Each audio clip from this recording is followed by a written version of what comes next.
This weekend, it is WWE SummerSlam 2025 from MetLife Stadium in East Rutherford, New Jersey. It is the first time ever WWE's biggest event of the summer is going to be taking place across 2 nights. It's going to be taking place on Saturday, August 2nd and Sunday, August 3rd. In today's countdown video, we're going to let you know 5 names who could be set to return to WWE on WWE SummerSlam Saturday.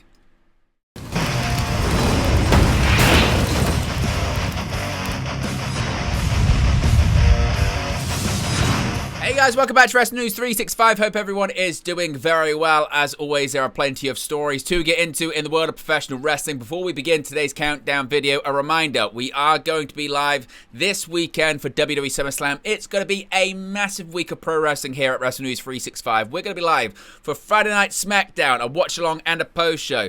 For SummerSlam Saturday, watch-along, post-show. For SummerSlam Sunday, watch-along, post-show. And for the Raw after SummerSlam with a watch-along and a post-show as well. 4 consecutive nights of streaming will be here live on the channel, so be sure to join us. If you haven't already, be sure to subscribe. We are less than 100 subscribers away from 23,500 on that road to 25k. That's our goal in 2025, is to hit to 25k. Now, let's begin today's countdown video and focus on SummerSlam Night 1, that being SummerSlam Saturday. Which names could be set to return to WWE TV at SummerSlam at MetLife Stadium? Let's begin with Brie Bella. Is the other half of the Bella twins going to be back on WWE TV? Well, this is certainly an interesting one. Now, as of right now, at the time of recording this video, there is not a planned match for Nikki Bella, Brie's twin sister, at SummerSlam. Now, Nikki Bella is back with WWE. She returned prior to Evolution, and she even confirmed this wasn't a short-term return just for Evolution. She's going to be competing regularly on Monday Night Raw. She's had a singles match on Raw. She's actually scheduled for tonight, at the time of recording this video, for Raw tonight, and maybe something could be set up for her at SummerSlam over the weekend. But heading into Evolution, when it first looked like it was going to be Brie Bella, sister Nikki Bella, feuding with Liv Morgan, there was this feeling of possibly we were going to have the Bella twins versus Liv Morgan and Raquel Rodriguez for the WWE Women's Tag Team Championships. Of course, that didn't end up happening. Liv Morgan was injured, but still some people thought, are we going to see Nikki and Brie versus, let's say, Roxanne Perez and Raquel Rodriguez instead? And we didn't. In fact, we didn't see Brie Bella at all. We saw her twin sister Nikki in the Women's Battle Royal at Evolution, but Nikki Bella did not win that match. So it led to a lot of confusion as to just what is the status of Brie Bella? What is going on? Now, there was reports from TMZ prior to Evolution that she was in talks with WWE about a potential return to the company. But then she said that actually, when talking to several news outlets, that she was still waiting for the call. She never got the call from WWE to make a return to the ring. Now, interestingly, Nikki Bella is continuing to tease that Brie could come back to WWE. Speaking with Access Hollywood, Nikki addressed the fan speculation about a Bella Twins reunion. She made it clear she believes it will happen at some point. She said, quote, "I do think Brie will be there at some point. I mean, how do we not have Brie mode back? How do the Bella Twins not grace that WWE ring, right? A lot of people want her back. The internet is loud about it. The Bella Army, what I keep telling people is keep tuning in, and you never know when Brie mode will show up." So again, we still haven't seen Brie back on WWE TV. We do know she is actually going to be in town for SummerSlam weekend, but she said she's not going to be at the event. Now, Brie Bella has said she will be in New York for SummerSlam, though she won't be at the event itself. Now, Nikki Bella, as mentioned, has appeared on Raw in recent weeks, competed at Evolution, with some wondering if or when Brie will return. Now, Brie noted on the Nikki and Brie show that if she does return, it's not at SummerSlam, though she'll be in the area for other events. She said, quote, "I'm not at SummerSlam, but I will be in New York during SummerSlam weekend. So Nikki and I are super excited because we have a wine event, then I'm doing something fun with DraftKings. Follow our socials and you'll see like the places you can come and meet up with us." So she suggested that maybe, you know, she's not going to be there. Now, she said she wanted to be at Evolution, but it didn't end up happening. She said, quote, "Fingers crossed, I would love to come one day if that will ever happen. If it doesn't, then it's fine. That's fine." Some have speculated that because obviously her husband Bryan Danielson is so involved with AEW, maybe that's a potential roadblock for her to return to WWE, which would be quite odd, to be honest with you. Now, how could this actually happen on SummerSlam Saturday? Well, of course, what we do know is happening on SummerSlam Saturday is the WWE Women's Tag Team Championships are on the line. The aforementioned Judgment Day, that being Raquel Rodriguez and Roxanne Perez, are defending against the tag team of Charlotte Flair and Alexa Bliss. Now, a lot of people initially, as I mentioned, thought that we were going to see the Bella twins face off against the Judgment Day for the Women's Tag Team Championships at WWE Evolution. Initially, this was prior to Liv Morgan getting hurt. Of course, it didn't end up happening. The Bellas have never won the Women's Tag Team titles, and some people feel like the bouts it's inevitable that they would win the bouts at some point, considering they're Hall of Famers, they're a famous tag team in the women's division, twin sister, twin magic. It just makes a lot of sense. So I suppose depending on the outcome, we could see a situation where the Bellas do feud with the Judgment Day, or possibly they feud with Charlotte Flair and Alexa Bliss. There's an argument to be made that Flair and Bliss are much bigger stars than Raquel Rodriguez and Roxanne Perez, so maybe it'll be the Bellas versus Flair and Bliss in the future for the Women's Tag Team Championships. That is if Brie Bella does indeed return at SummerSlam this weekend. What about Ilia Dragunov? And always we talk about stars returning to WWE. We talk about Ilia Dragunov because we're now into the territory where he could be back from his ACL injury. Now, earlier this year, this was all the way back in January, we had heard that former NXT champion Ilia Dragunov had actually been at the Performance Center, and a lot of people spotted him, and it sparked a lot of speculation about the status of his recovery from a torn ACL he suffered at a live event in September of 2024 against World Heavyweight Champion Gunther. Now, according to Fightful Select at the time, back in January, Dragunov has been present in full workout gear. At the time, it remained unclear whether or not he was obviously training for a return, evaluations, etc.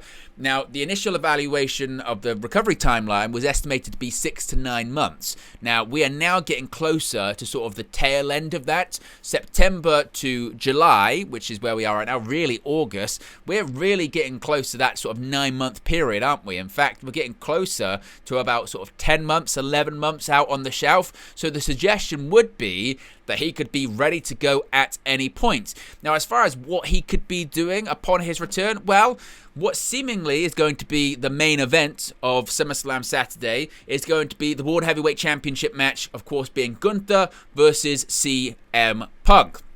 There is a lot of speculation about who is going to walk out the World Heavyweight Champion, which we will talk about later on in this video, but it could be Gunther, could be CM Punk, maybe it's someone else.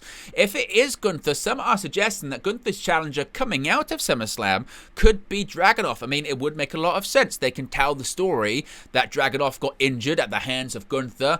They've obviously got a legendary rivalry from their time in NXT and NXT UK, so there's so much equity in that storyline anyway. And also, of course, people are talking about that when Dragunov did actually get written off of WWE TV, he was just sort of starting to finally build some momentum on the main roster. He hadn't even been on the main roster that long.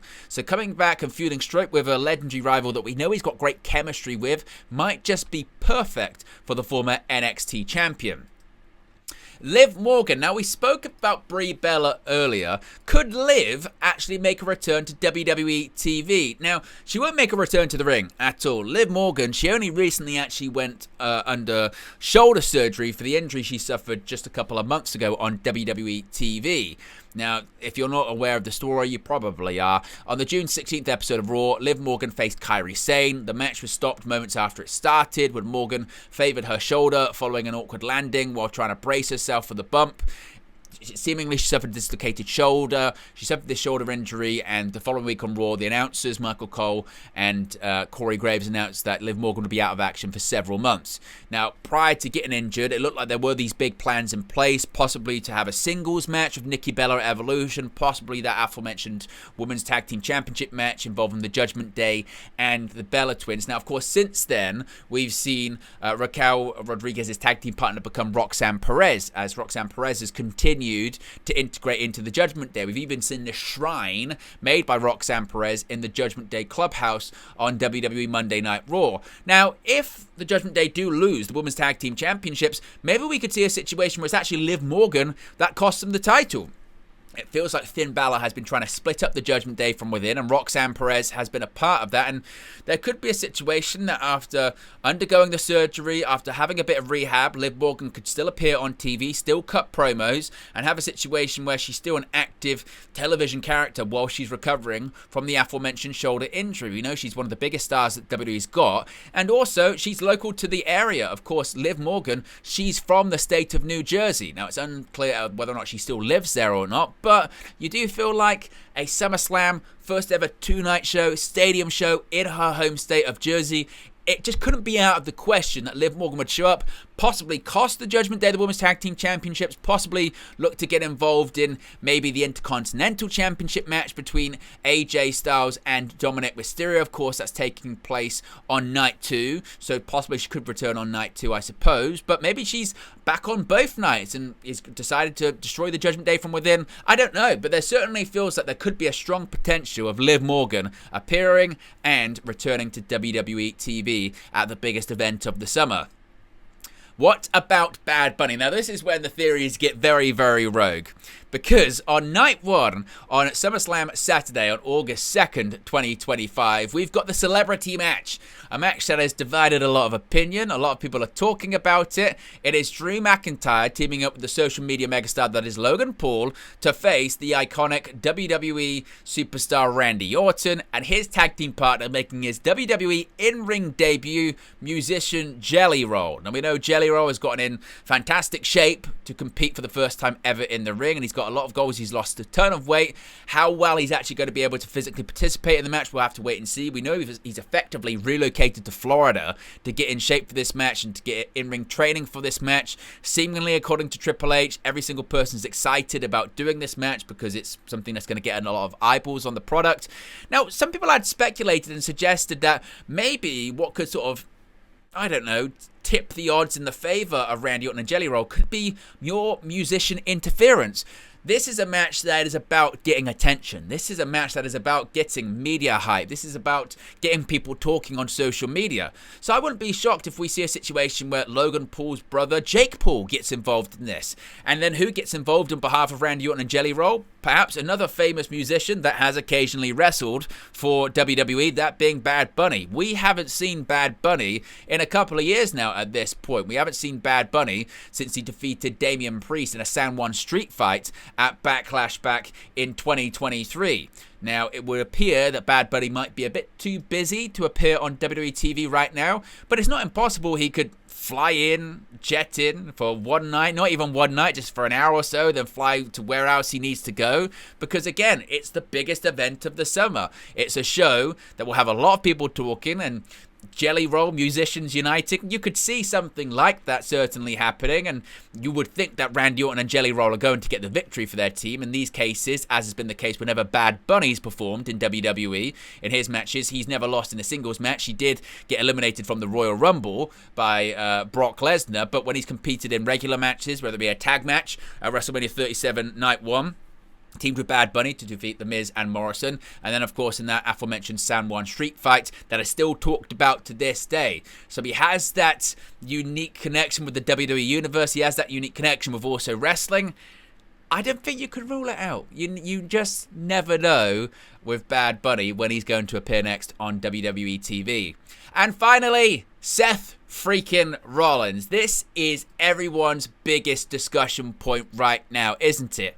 Is Seth Rollins' injury that he suffered at WWE Saturday Night's main event a few weeks back legitimate, or is it a work? Now, if you're not familiar with what happened, Seth Rollins was facing LA Knight in a recent episode of Saturday Night's main event on July 12th.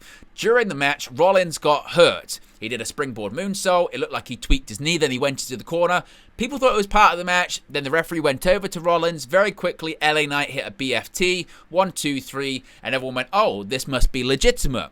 Now, it sparked a lot of different suggestions about just what is going on. Initial reports, including confirmation from WWE CCO himself, Triple H, suggested it was a real injury, but there has since been conflicting information and backstage silence, fueling speculation it might be a work. Now, the theory behind this is that the injury was actually a planned storyline, potentially involving a work injury to set up a future surprise Money in the Bank cash-in. There is also other reporting suggesting that Rollins legitimately is hurt and went into that Saturday Night's main event match with an injury, not a major one, but a minor one that would cause him to miss a couple of weeks of action, but actually he would still be healthy enough to cash in at the conclusion of SummerSlam. Now, reports have indicated that even some WWE talent, some staff, some producers were worked into believing the injury was real, while other people are suggesting that they knew that injury was real, but this one, the worked one, was actually a a bigger work and he is technically injured and what have you. Rollins, of course, is famous for the heist of the century at WrestleMania 31 when he cashed in his Money in the Bank briefcase against Brock Lesnar and Roman Reigns, winning his first WWE World Heavyweight Championship. Now, there is a theory he could do the heist of the century once again, this time at the biggest event of the summer.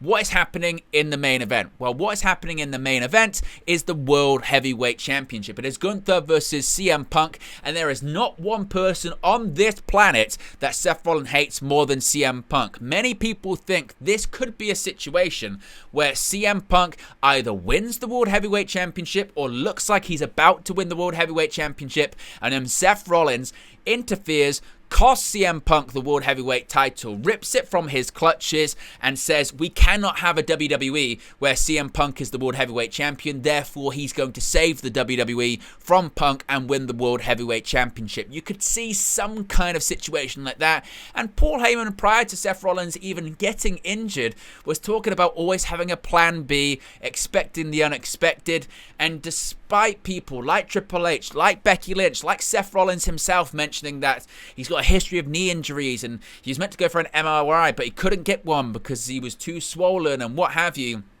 people are just saying this just makes too much sense that Rollins would return to WWE TV. He'd maybe even when he's coming down to the ring be feigning that he's still on crutches, still have the knee brace, then reveal that he's fine, hit a stomp, 1, 2, 3, onto CM Punk, and then he wins the World Heavyweight Championship. You protect Gunther, you get the championship onto Rollins, and you continue to build to Punk winning the championship, possibly from Rollins, at a future event. So don't be shocked if the architect has actually created the second big heist of the century. So there you go, guys. There are some Night 1 WWE SummerSlam 2025 returns. What are your thoughts on that list? Which ones are more likely than others? Let me know your thoughts or reactions, as always, in the comment section below. Be sure to smash a like on the like button. Be sure to subscribe. As you can see right there, we are less than 100 subscribers to go until 23,500. A reminder, we're going to be live for 4 consecutive nights. Friday Night SmackDown, SummerSlam Night 1, SummerSlam Night 2, and also the Raw after SummerSlam. We're going to be live with watch-alongs and post-shows, so be sure to join me. I appreciate everyone for tuning in, as always, and I'll speak to you again very, very soon. Hey guys, thank you for watching, listening, streaming, or however you come across this video today. Be sure to click on the video on the right there to watch our next video, or click the bottom there to subscribe, or the bottom right hand corner. Thank you very much, and I'll speak to you again very soon.